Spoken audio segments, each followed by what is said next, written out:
Good morning, everybody, and welcome to another live showcase here with the Innovators Supreme at Veco and Eurolink. And we are delighted to have one of their biggest and best clients on board, Ocean, as well. John and Scott are joining us from Ocean Home. How are you? You both well? Very well, thank you, Simon. Yeah, very well, thank you, Simon. And Richard and Dan joining us in a very dandy boardroom there, as it says on the side. How's everything going down there? Yeah, we're great. Thanks, Simon. Yeah, all fine. Yeah, all good. All good. Lots going on. Okay. Great stuff. Well, what's going on is very much the thing we're here to talk about today, isn't it? You've got some quite exciting couple of innovations you've come up with recently. The guys have been stress testing it and using it as well, and we're going to obviously tap into what their thoughts are on that. But the key element is how is Veco driving innovation in the property sector? Would you just give us a kind of just a bit of an overview, Rich, of what we're going to be talking about here today? Yeah, sure. So we've been working on a couple of things recently, but one of the things we're going to talk about today is voice search. Statistically, it's off the charts, and we sort of noticed this and started talking about it. You and I had a conversation about it a while back, but the updated stats are just compounding the fact that we all need to start to look at this. We all need to consider it as part of our offering. We've built some Alexa skills. Great place to start. Their stats are the best. Their engagement stats are the best. But we're sort of interested in obviously looking at where it fits with traditional search, where it fits in for agents, letting agents, estate agents. How can they best use it to pitch themselves? But we're focusing more now all the time at Eurolink on the consumer journey. We think that's the next stage of where CRMs are going to need to be, and making sure that consumer journey is a good one. And just so we understand, isn't it? Because there's always a kind of an interesting adoption curve, isn't there?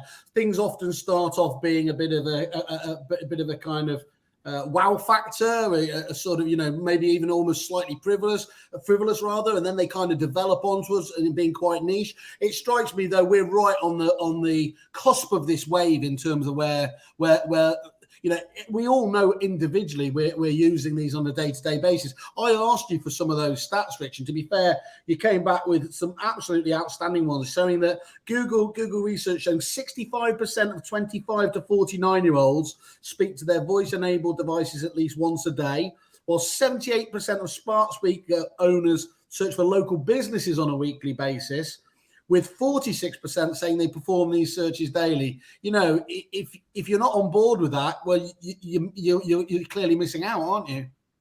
Absolutely. I think the only other one to mention there is that there's 86% of under 54-year-olds have used some sort of digital device with voice in the last month, and that's going up about 5% per quarter.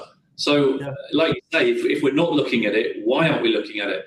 And yeah, adoption has always been difficult in our sector, and you know that as well as I do. We were talking about, or we were being asked for client portals, consumer portals back in the year 2000, and it was a long time before that was really embraced. But I think voice search is moving at such a pace that we felt we had to do something. And Dan as head of product next to me here, my colleague Dan, he got one of the devs looking into this a little while back, and that's that's where it came from, really. I like the fact that Dan is clearly still coding in the background. That's pretty impressive, Dan. Don't let me stop you. Okay, and talk to us as well about the Lone Worker app as well, because obviously there's a few different angles we're coming at today, aren't there? Yeah, no, absolutely. And again, just like the voice search, I'm interested to hear what John and Scott have to say about this. But look, we all know that it's a vulnerability, in the industry. It's a cause for concern that we as an industry have so many instances of lone working. And I think there's only so much you can do. You can't do a risk assessment for every single landlord or vendor meeting, every single viewing, every single inspection. But we just felt there were checks and measures that could be put in place. And we've already got a mobile working app called Connect. And we built, and again, Dan and Dan's team, they built some lone worker protocols into that Dan can explain better than I can why, how they did that. But, it was just something we felt a duty of care to our clients in their duty of care to their staff and colleagues. And we just thought it was the, the appropriate and right thing to do. And we just bolted it into an already available Android and iOS app. I want to just catch it up, John and Scott. One of the things that, again, the stats the guys came back to me with, which those other stats were more illuminating and encouraging. These ones jumped at me in a very different way. Recent research from Stay Safe reveals that 65% of estate agents, property and facilities management have had an incident in the past 3 years. And 17% of companies take no action after a health and safety incident, with only 45% of lone workers feeling that their managers have suitably addressed their safety concerns. That's some worrying. That's some worrying stats in there, isn't it, John? Yeah, it is. Absolutely. Luckily we haven't had anything that I can think of in the last 3 years that has created those, can back up those stats. But it's definitely something that is scary. And I think for anyone, any part of the business, from the guys at the front end on the letting side, viewings late at night on their own, property that's empty, you have that side all the way through to the property management teams doing the inspections, and again, property they don't know, doing checkouts, doing the check-ins, even things in the office on their own, trying to catch up, do it late at night. And even if they're not working in the front offices, which where mainly the windows are, the back offices, it being locked in, setting off the alarms by mistake, or someone coming to the door that they're not aware of. It's stats which is scary, and I think it's maybe not in just the estate agency lettings business, it's across everything. Working from home, I'm at home today on my own, but there will be other people that will be working in offices maybe a bit later on at night on their own. And especially, that last viewing at night, the neg that wants to get that one deal through to hit their monthly target, which get their quarterly target, they'll go that little bit extra. You want to see it at 6:30? Yeah, I'll do that. But do they know the property? They've been told about it. They've been there. They've been briefed on where everything is, what they should do.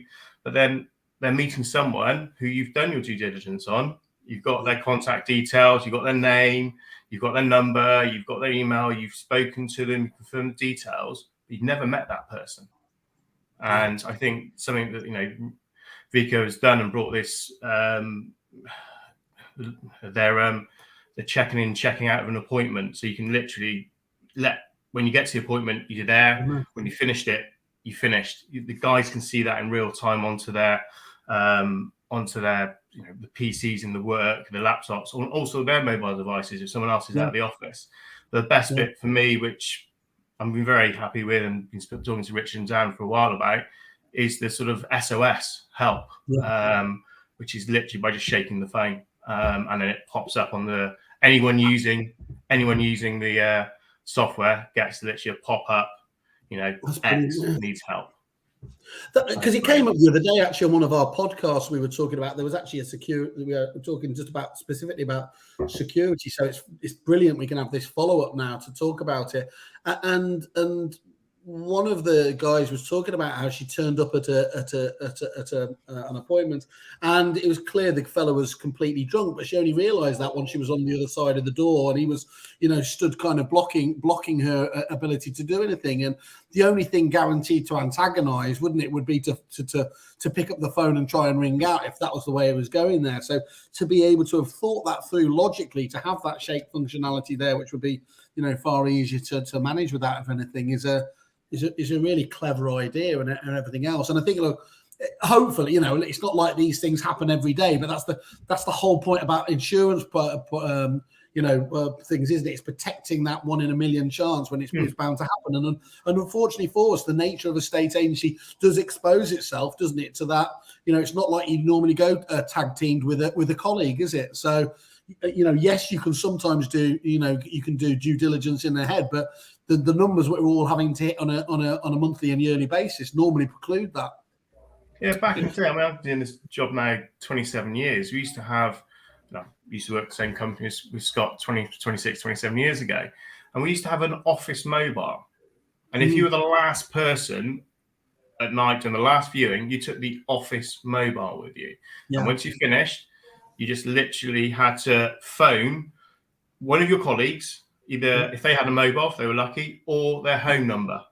Yeah. Literally just phone and go, yeah, I'm okay, bang. Because you only did it 5 seconds. So you used to get billed for every 30 seconds you used it. Yeah. But that was back then, that was the only thing that you had. And you didn't have, not many people had mobiles. There was no email. You literally were just taking someone's name, address, and a phone number. And that was it. Normally, it's a work number. You could back that up. How big was that answer? You have to wind up on the side, the reason it was safe, we just need to hit them with that, and there was no problem anymore. But anyway. Just behind the door, used to block them; they wouldn't be able to come in. You see, that's fine. So how does the voice search, for example, help keep the staff safe? Somebody give me context around that. I mean, voice search is obviously completely separate. There's no sort of safeguarding around that side of it. It was just a case of, look, what are we doing at the moment in terms of innovation? One side of that is the safeguarding, which we've talked about. And yeah, I mean, again, Dan will probably explain better how that actually works. But why did we look at that, or how did we look at the kind of the safeguarding element? What was the approach? And I'd also just be interested to know, was it Dan as well? Was it something you guys thought up, or did you have client feedback and it was kind of it was led by that? Was this inspired by yourselves, or where did it come from? Pretty much everything we do is client inspired. Simon, again, you will know that's where the majority of our features and functionality come from.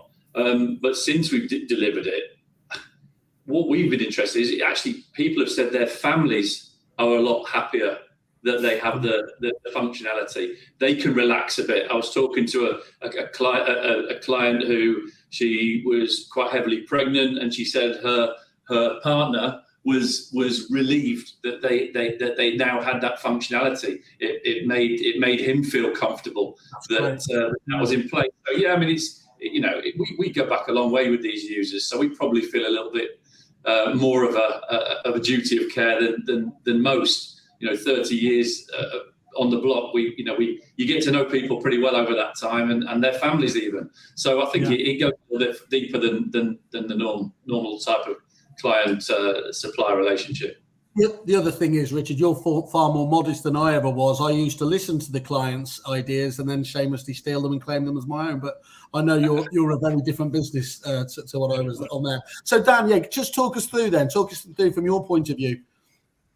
So it was a natural progression more than anything else. We already had the application available, or the mobile app available, and we knew it was a client concern or an industry concern that Rich has mentioned. So there are other apps regarding personal safeguarding out there, but to actually make it integral in something we've already got available just made sense to us. You as probably Scott and John know, and most other people, that you can flood your business with different bits of prop tech or bits of technology that all got to work together. You don't want to have another form of communication. If you can put it or integrate what you've already got, it made perfect sense for us. So to put it into an app that they would already be using if you're out on a viewing or an appraisal or an inspection or whatever you are, to already put it into that application, and the most important, make it so simplistic to use. You could use it in your pocket. You can shake the device in your pocket, press that you're uncomfortable, you're in a precarious situation, and it will alert all your colleagues that maybe it's just a phone call that will diffuse whatever position that you're in. But ultimately, it was trying to put it into an already existing application, so it's just something the guys could use. And Scott, from your point of view, how important was it? Because you're quite right, obviously, that one of the problems, in fact, one of the reasons that kerfuffle exists is that tech stacks in agency can quite often not look like a stack, but a Jenga pile. It's just, there's a little bit here, but that cobbled on, and it's as stable as that. How important is it from your point of view that this is actually built into that most important of things, the CRM system that, most of your staff will be the first thing they log into and the last thing they log out at night? Yeah, we as a business, as much like a consumer, it's path of least resistance. We want everything in one place, ease of use. and it's it sits perfectly with, as I say, within the system, and does the job. I say in terms of tech, there's an awful lot of people with some fantastic ideas out there, but unfortunately, you can't piece all of this stuff together and expect it to commercially work and be viable. So for it all to sit in the one CRM system, as you guys have been saying, we're exposed to the general public. The general public, whatever percentages of normal, dangerous, etc., people that are out there, alcoholics, the lot, we're going to bump into them at some point.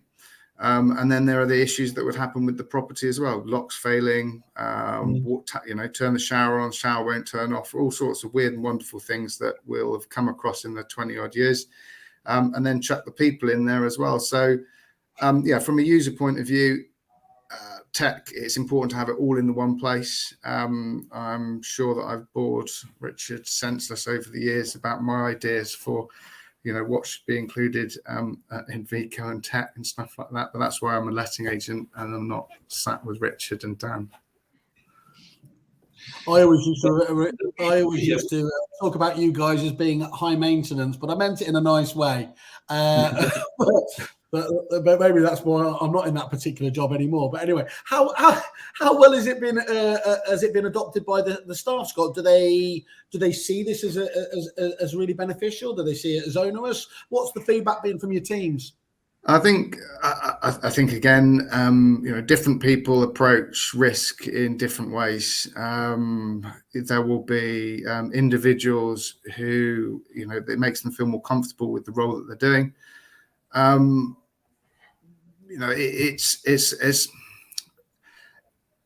It's kind of unmeasurable.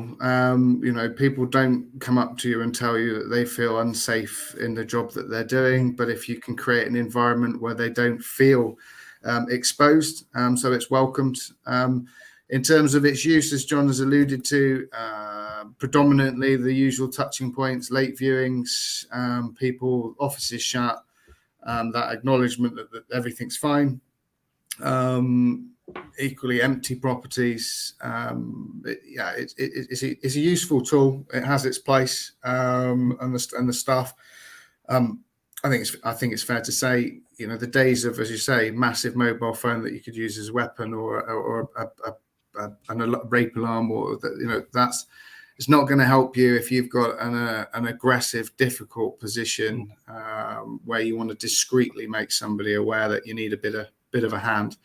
It's a very valuable tool, and it's very well received by our teams. And it can only, luckily, it's not one of these things that, one of these, again, prop techs, you only need one more listing to pay for this. And it's all about, prospecting and winning business. Or this is clearly just to do one job, to look after the staff. And they've got to be at least vaguely appreciative that you're going out there as you are, that the CRM provider is even thinking about this angle there. It's good to see that there's that social dimension. Absolutely. Yeah, they understand the role. They have an understanding of what we're dealing with. This is really useful, and it's a great little addition that's provided by the guys because they know what we're doing. Perfect. The other thing, Simon, but look, we're talking about two sort of innovations today. But the one we're talking about here, we hope it's never used. Yeah, I was going to say. It's really bizarre thing, isn't it? You don't want this to ever have been used, and touch wood, it is never needed. But again, that importance of that's why you have the insurance policy in place, don't you? Exactly. And the flip side, though, is voice search. We can only assume that by the stats that it will be used constantly by the consumer, and this is more marketing approach. This is more of an extension to their existing search. The consumer, they're going to go to Rightmove, Zoopla, On the Market, Booming, etc. They're going to go to Ocean Homes website. They're going to look in their local free rag or magazine or whatever. But ultimately, as you said at the start of this show, the stats are saying that they're searching for local businesses. They're searching for things on these devices. So that is something that we are more excited about, if you like, than the lone worker scenario, which is I just think crucial. This is something that we're just excited about, and is a great add-on for our clients to pitch their wares against the next agent down the road.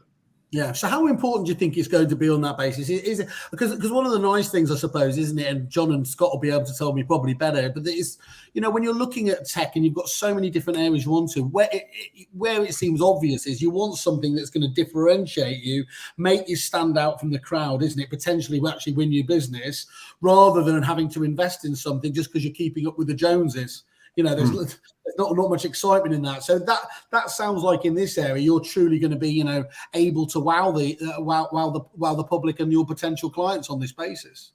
Well, as you'll know, Simon, it's important to differentiate yourself from the competition. It's important to create unique selling points.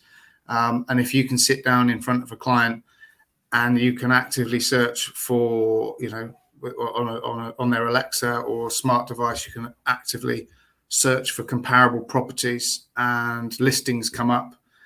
They're sat there, and it's the value that they feel that adds. I want to use this agent because this agent can use voice search, whereas the other agent, I'd lay that trapdoor for the next agent to walk into and say, look, we can do this. Why don't you ask my competitors if they can talk to Alexa too and see what happens? And we find, then we roll out the stats. We find that 85% of people under the age of, I think it was 54, have used voice over search in the last month. I used it last night to check what the weather was like in Tenerife. So, it's just this stuff that it's building into life. I'm sure that we've all sat in the car and spoken to our car to call somebody, and it's just bit by bit is becoming part of our everyday life, and people will expect that this is the way that things are done. We no longer want to type stuff in. We want to just talk, and it happens. And that's the key point, is the expectation level, and unfortunately, actually, for you guys, you will be pretty much unique, apart from obviously other Veco users being able to use this as well in the marketplace. But you are being judged by the community as well, by the other businesses on the high street and indeed online, aren't you? And so if the other companies have the ability to do this, and suddenly in the world of estate agents, it feels like that's just, being caught in the past, isn't it? So it's great that you actually have this. And as you said, the everyday element there, we were talking about the under 54s. It's important. That's where obviously that's where the growth is and everything else. But it's not like in the over 54s, it's not being used. I have to stop. I think Alexa's going to ask for time off, having a conversation with my mom. She is just continually talking, pottering around the kitchen or whatever else, and talking to it on just a variety of different levels. So, it is becoming ubiquitous, isn't it, out there? And as I said, moving to that really useful stage, because let's face it, you can multitask, it's quicker. What's the reason not to use it, basically? Look, so talk to us about other case studies there, guys, in terms of how you anticipate people are going to be using this. I think from our side, as Scott's just said, I think from the landlord side, it's going to be a big, where we use it and where we're making distinguishing ourselves between the other agents. I think from our side as well, we have an estate agency side, and I think moving forward, it will definitely. Not moving forward, it is, and I think it'll be a bigger side on the sales side, because you'll see as you're driving along, you can literally press your button, as Scott just said. You can press the certain button on your steering wheel. It enables Alexa to search via your mobile phone, and you can say, search sale house, postcode, price, because you've just seen a board, and up it pops. It literally will say, the high street in, White Ladies Road, Clifton, Bristol, 2-bedroom flat, £375,000. Do you want to hear more? Yes. And it's as you're going, oh, great, I can see that and go. I think with the market on the letting side is a little bit unique at the moment, where properties are probably only being listed once they've been let. So it's a bit of a catch-22. But I think on the sales side, it's something that will really move forward, and I think is being used more. And I think that's definitely an area where it can be used, where on the move, walking down the road, oh, there's a board, done. and it can be done very, very quickly. Even just a quick tap of your earphone, and then you're through to it. So it's an amazing bit of kit and tech that they've just have brought out. That's why. So it's very, very good. Well, that sounds excellent. And we've got James here just commented and reiterating what you're saying. Our entire house is Alexa enabled. We've used voice activated typing for years and years, and agencies slowly catching up. I think thanks James for that point there as well, isn't it? There are, there's so many people out there in that scenario of having this expectation, and that's used, and that ability to impress them could just be the difference between standing out from the crowd, isn't it? Again, okay, that's really, really useful there. So, just so I understand this, the images and everything else that you will get back and everything else there, can you see them on compatible advice? I suppose this is one for you, Dan and Richard, isn't it? Yeah, so if you've got an image-enabled device, so if you're running an Alexa app on your phone, it will return the primary image with your summary description and, well, again, a call to action to see if you want to see more. Obviously, if you're using a dot or something that's just speaker, it will just read out what you're seeing, and you obviously won't see an image associated with it. So we tried to incorporate sort of the range of devices that you have available without making it overly complicated. Yeah, we've got in front of me, over half Alexa and Google users now use voice on devices with screens. So the stats we've talked about, throw that into the mix. Now the screens are up there. So when you're getting details back on a Alexa-enabled device with a screen, you get the main photo of the property. So as John said, I guess the case study is what you're looking for, Simon. I don't know. I'm driving home from work. I see a board. You've got to promote the fact that it's there. Obviously, our agents have to promote the fact that there is a Ask Alexa, the open sales properties, open lettings properties. We've turned ours off in the boardroom, by the way, because it'd be going mad on this conversation. But you're driving home, you see the board, you get back, you subliminally, it's in your head. I don't know, you're doing the washing up. You can continue your search whilst you're washing up. It literally is that simple. And it asks you 5 killer questions. You get your properties, and obviously you get similar properties as well. So if, like in any property search, we're all trying to serve up similar properties that we think the consumer will also be interested in. The beauty of this is it's taking you to ocean properties in their case, not all of the properties. So it's getting you to the agent that you've noticed, that you've seen, who have advertised this feature, maybe use it to differentiate themselves, as the guys have said in lettings. We see it, working on both sides of the agency fence. In fact, we'll drop a demo to you on the sales side after this, Simon. Maybe you can get attached to the post-production video, because it's just very, very simple. There's not a lot to talk about. Well, who's the agent? What's your budget? How many bedrooms? And what's the start of the postcode? It gets you what you want, and it returns the results that are sat in the Veco database of that particular client. But that, your point there as well with the sale board though, Rich, is spot on, isn't it? As well, who would have thought that QR codes would have made the bounce back that they have done? But this has the ability to deliver every bit of functionality that they kind of do on the back of that, without having to have those, let's be honest, pretty ugly old, the QR codes themselves up plastered everywhere. Absolutely, yeah.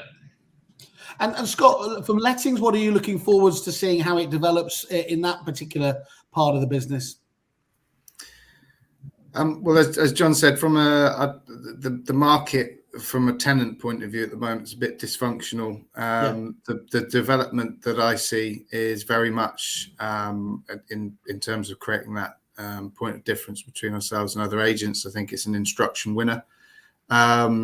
As I say, ultimately, as things move forward and this becomes more and more part of all of our daily lives in terms of, basically requesting things verbally as opposed to typing them, I see this developing. I see tenants engaging with it. As I say, unfortunately, at the moment, particularly in Bristol, the vast majority of properties that get listed are already let. So it would.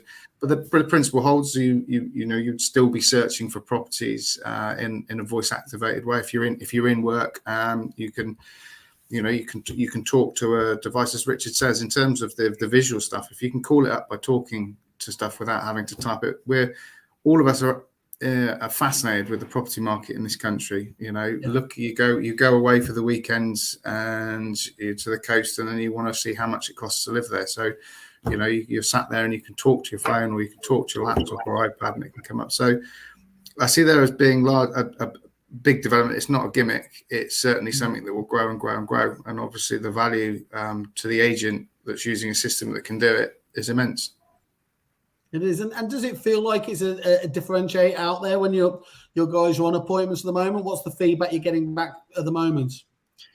Well, the guys initially were nervous in using it. You don't want to sit down in somebody's house and start talking to their Alexa, and it doesn't work because you're going to lose. You're going to look pretty weird. But Richard very kindly gave myself and John quite a lot of Alexa dots. And so they're dotted around our offices. And what the guys and girls will do before they go out on evaluation is they'll test run it. So when they go in and they sit down, they know it's going to work. Although it did tell me in Tenerife yesterday it was 4 degrees, which I was a bit disappointed with. So Alexa got that bit wrong. But thus far, in terms of property searches, it's going very well. The good thing about the search facility, it allows the last bit is that you can share your details. So you don't even have to input. You don't have to then say your name. My mobile number. Because it's already in your phone, it shares it with us, and that's the real, for me, something that's just really just so slick. Contact agent, share details. Yes, bang, it's done. Yeah. And that's where least resistance. That's where we really like to get it, because even if it's on the sales side or the letting side, more on the sales side, because it normally has a flip business. If someone wants to look at your house, you can then get hopefully the valuation, and just having someone's name, number, just to talk to nurture that relationship, to get to you want to see this property, not a problem at all. Bam, bam, let's come have a look at yours. And it flips business and business and business, and it's just such a great bit of kit from that. Do you want? Yes, and it's done. And then for us, it's us to create and just take that to the next step, so we can then maybe get the business from selling their property, or say more on the sales side than lettings. Not many tenants that will have a property to let out themselves, but it's just building relationships, and actually the old-fashioned way of speaking to someone to then get them to the next stage. Yeah, it's personalizing a digitized journey, isn't it? Essentially, which is what we're all looking to do as much as anything. And I suppose it's obvious there, that ability, driving it back to your own website is a big plus as well, isn't it? Keeping them on your own ecosystem rather than bouncing off onto the portals and going elsewhere again from there. From a technical point of view, Dan, in terms of the data and everything else that's being driven from this, how does it all work just on that side of things? It's actually incredibly simple. Your CRM is always sending off data to your own website. For instance, you're listing properties on your own website. This is just taking the same feed in the same format and just pointing it at another place. It's only when we then get onto sort of the Amazon skill element that we're plugging that data in for it to then allow it to work. So the reason we kind of undertook this was it's another form of marketing. You have window cards, you have rolling screens, you have portals, you have websites. It's just a natural progression of how you market. So to take what you would put on your website and deploy it into an environment which is controlled by voice rather than typing, seemed, I don't want to say no-brainer, but it seemed like a natural progression in how the market will go. And the stats suggest we are going to use it more and more. So to actually put a solution we already had available into another medium was, again, like I said, a no-brainer. It's like rolling screens, or in the window. There's no different, really, as Dan says. But I guess this is actually interestingly something to contradict what I said earlier. This wasn't asked for. This was something that we just recognised as technology we needed to be looking at, and it was an opportune chance, wasn't it? We had a break in a developer sprint plan that was unexpected and we out of our control, and Dan redeployed that developer to investigate, and the rest is short-term history. And just to pick up on John's point, we know again statistically people are far more inclined to engage after a voice search than they are from any other search. So again, it's it just lends itself to have it really a necessity to provide this type of marketing, as Dan put it. Now that's really interesting, isn't it? And I suppose that says a lot for the medium, doesn't it? If that engagement level, there's loads of vanity stats out there in terms of, you can be getting hits, but ultimately what you're looking for is somebody to be, to feel that need to engage further. So you're able to see that now, are you? That you're getting those great levels of engagement. These independent stats. In fact, we'll also drop you a press release we did recently, just this time last month. Again, perhaps attach it to this the post production of this video, because it's not us saying it. It's statistically that's what it is. Yeah, excellent. It's independent. It's an independent company who's done the recent research, which backs up what I said to you last time. We were thinking about this. We were looking at this. We were refining it. We were working on it internally. So it's come out of the lab now and into the into the client, and that's the bit that we're excited about. But the crucial thing is as well, marketers talk about being omni-channel, isn't it? And this is it feels wrong to even call it a niche, isn't it? When you look at the actual way that the traffic's going anyway. In terms of everything else. Well, you've probably just seen there a couple of people just commenting on Facebook said it's very cool. Somebody else going on to say, back in the day, a business website was considered a gimmick. Now it's a necessity. Voice search functionality of the world is going as a material alternative channel. Great user case. So that's nice to hear about that. Obviously, people are feeling that way. And obviously, as we said, look, either go to their the Veco page on kerfuffle.com or reach out to the guys direct and learn a bit further more. We'll certainly share out to the other channels we're on now as well when we've got that. I think seeing that demo would be really, really useful to understand everything as well going on there. And just Richard and Dan, from your point of view, though, where do you see, I mean, apart from, I suppose, the explosive growth is going to be the obvious one, where do you see this kind of technology going in the near future? Who knows? I mean, it is where it is now. We've embraced it. And once, again, it's like anything. Once you're on that ladder, I mean, we've already refined it since, as I said, since it sort of got out of the lab, so to speak. Because what we realised is you needed to plug into an area, you needed to plug into a postcode, or certainly the prefix of a postcode. Otherwise, obviously larger agents with multiple offices across multiple regions, you're going to be returning all sorts. So it's a case of listening to users, listening to those case studies, and saying, how can we refine it? How can we improve it? But for me, the simplicity is the key to it. Yeah. And the guys, anyone interested will see how simple it is on the demonstration video. Even Simon Whale could work it, I think you said to me a while ago, which was, as I said, if my mum can do it, anyone can. So that's important.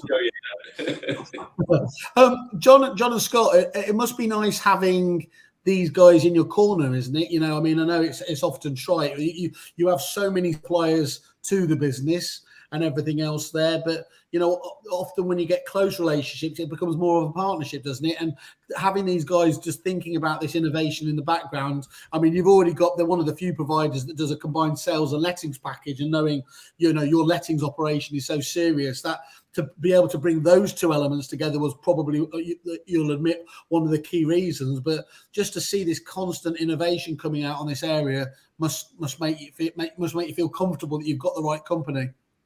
Absolutely. I mean, the lettings division of Ocean, we started in 2004, and we went out into the marketplace, had 3 demos, and actually it was Richard's wife that came to pitch us, and we just felt that not telling us what to do was what other software companies are doing. Nicola listened. She actually asked, what do we want to do? Where do we want to go? Gave us some ideas, put the pitch together. Not the, I'm not going to say the cheapest, but it was the one that was the right one. And over that time, we have, Ocean, Simon, you've come and sat in a boardroom with us, and in your previous employers, and pitched. I've been chased out of there more times I can remember. So we have looked over the years, but we've always stayed with Veco because they are forward thinking. They will listen. They will, Rich, myself and Dan, and other people previously, we will talk and say, have you heard of this? And they go, yeah, we've heard of this. Yeah, some of our other clients are using it. What's it like? Yeah, really good. And then we'll go and have a look at it. And then the guys at Veco will phone us and say, what do you think of this? And we'll say, yeah, I can see that. Or have you thought of how this would flip onto this? Or how would this? Oh, no, we haven't thought of that. And then it builds it. So in the end, I'm glad we have these guys in our corner, because it helps us be efficient. It helps us. One thing that they have, which we haven't touched upon, which is a complete different kettle of fish, is automation. They are the market leader in it, and they help us just keep our business going on the sort of the legality side, the compliance, without really doing much. So I'm always glad when these guys will speak to us and say, well, we're thinking of doing this. What do you think? It's like, yeah, great. Yeah, we'll try it. We'll have it. And it's fantastic, to be honest. Yeah, the automation engine is a very clear secret sauce element of what Veco is about. I remember looking at moving over one of your clients. I can admit this to you now, Rich. And then we went through the automation engine that you built for them. Look, I'm a big lad anyway, so sweating is something I do a lot. But I couldn't cope with. I ran out of that room. The efficiencies you can get off the back of that automation in a business the size of Ocean is incredible, isn't it? I'm just going to say, just to put it into context, guys, do you mind saying sort of how many units you've got under management at the moment? Not a problem. Scott, do you want to say, or shall I? 1,600 managed units currently. It is as it should do. It grows. I think we were around 1,400 last year, and even notwithstanding a lot of landlords and landladies being convinced or persuaded to leave the market. Well, that's a completely different subject. But yeah, no, 1,600, and I think it's fair to say the economies of scale that we get from Veco enables us to be far, far more efficient. I won't name the other companies that myself and John have spoken to in the past who tell us about their tech and how it can help our business. And we often sit there and think, well, do other agents actually use this? Because why would you use this when it can all be done with Veco? So yeah, I think it's fair to say we told the guys at Veco we have one person in our accounts team. And when you speak to other software providers and they don't run the automates, they don't have the functionality that Veco has, and you talk to companies of a similar size and they have 4 or 5 people in accounts, that gives you an idea of the scales that we can achieve. I mean, that above and beyond anything else, just on that basis, isn't it? That ability to be, because you get to want, you've got 2 options when you're looking after that serious amount of properties there. You've either got a massive headache because you're trying to then manage that and everything else, and got those inefficiencies of extra staff members, or you actually are able to get the economies of scale. That means you can do things better at a cheaper rate and a more efficient rate, and hopefully as well at a better service level standard for your landlords and your tenants off the back of that. So that's when it becomes particularly exciting, when you see all that fitting together, and you just think of that extra head count you've just highlighted there. 6-figure sums just go walking out the door each, and adding. That's the point, isn't it? Adding nothing else. Because it's not like, just because there are people there, they will be doing it better. In many cases, as we know, the efficiency and the accuracy comes from the systems like Veco itself. Yeah. How, just as a matter of interest, Scott, how, obviously, quite often there's like Chinese walls developed between sales and lettings departments anyway. But obviously, we've always believed that knocking down those walls by having a central system like Veco helps. You obviously... You weren't particularly happy about those landlords choosing to sell and everything else, but the flow between the departments has to be improved, doesn't it, by having that central repository? Yeah, absolutely. Look, the sales and lettings, if you strip out all the usual inter-industry nonsense, ultimately what we're doing is we're dealing with a property journey. And from time to time, landlords will sell, and then they'll buy, and so it needs to work both ways. It takes a long time to build a property portfolio, so we're always sad when our clients decide to sell up and maybe realise some capital, or maybe it's the tax efficient thing to do. But yeah, the way in which a system can enable two sides of the business to talk. John talked about when we looked at other systems that are out there. Veco, for me, are market leaders on the letting side of things. It's an incredibly complex. Nobody seems to be able to get anywhere near these guys, and yeah, it's great to be partnered up with them.